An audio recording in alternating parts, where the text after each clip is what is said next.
He's a 28-year veteran corrections officer at Clinton whose career is on the line.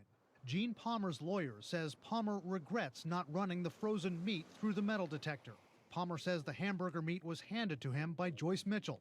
According to his lawyer, Palmer asked Mitchell if there was anything wrong with the meat, was told no. Then Palmer delivered it to inmate Richard Matt. We're learning now that there were tools hidden inside of that package. Mr. Palmer did not know what was inside the package. He had no knowledge beforehand that there were any kind of tools inside. The only mistake he made was trusting Joyce Mitchell. Or maybe not the only mistake. Palmer, according to his attorney, knew the two escaped killers well, once received a painting done by Richard Matt.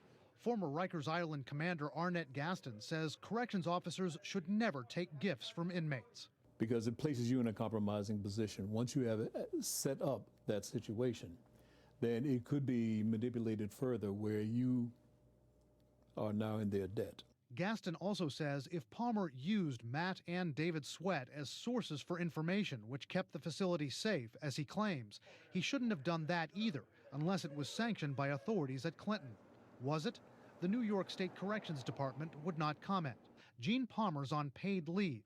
He's not been arrested or charged.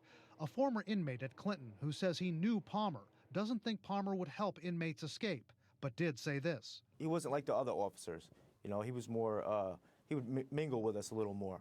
That inmate, Eric Jensen, worked at the Clinton tailor shop with Joyce Mitchell and David Sweat.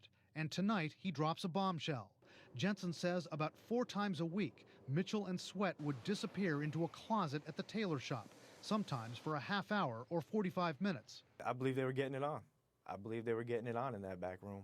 Mitchell's husband, Lyle, says she swore to him she never had sex with either inmate. But Jensen says Mitchell's interactions with Sweat suggested otherwise. Giggling like a schoolgirl, and not only that, it's actually like when like, you know, the superstar football player, he asked the girl out on a date or for the prom or something like that.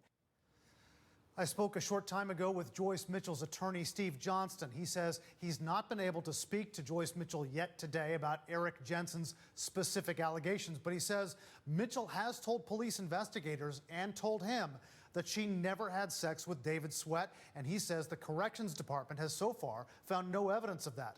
When I asked if she'd had sex with Richard Matt, Mitchell's attorney said he couldn't comment. The New York Department of Corrections would not comment on Jensen's allegations.